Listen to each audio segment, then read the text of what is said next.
Breaking news from the State House. The Ohio House and Senate approving the budget that will fund the Browns' Brook Park project. They have, indeed. The budget calls for $600 million from unclaimed funds as the final financial piece to this puzzle for the project. Our Dan DeRose was in Columbus, spoke with lawmakers. Well, this was a big day in Columbus when it comes to the Haslam Sports Group and the Cleveland Browns. Both the House and the Senate in the late hours of the afternoon have passed the budget. This is a biennium budget for 2026 and 2027. It will now have to go to the governor's desk. He can veto any part of it. Will he veto the $600 million in unclaimed funds that will go to the Browns? We will have to wait and see. But one thing we do know is that this entire issue has been straight along party lines for the most part. Republicans very much in support of this plan, $600 million to the Browns for the Brook Park transformational project, and basically every Democrat fully against it.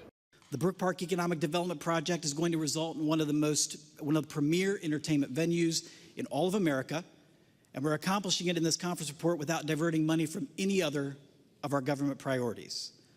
Ohio's unclaimed funds are languishing in $5, $10, $25 increments. Some of these are decades, if not 100 years old.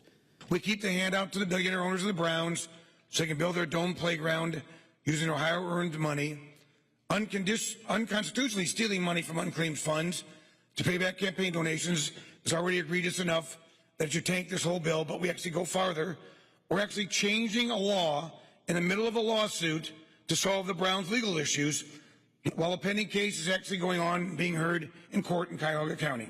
So the question is what happens from here. The budget will go to Ohio Governor Mike DeWine's office. He can line item veto anything he doesn't like. If he doesn't like the idea of using unclaimed funds to give the Browns $600 million, he can line item veto and scratch it out. It would then go back to both the House and the Senate, and they would need a 3/5 majority to override the governor's veto. And the Republicans do have those numbers. If that's what it came to, they could override the governor's veto in both the Senate and the House. So now the ball is in the court, to use a sports euphemism, in the governor's office. In Columbus, Dan DeRose, 19 News.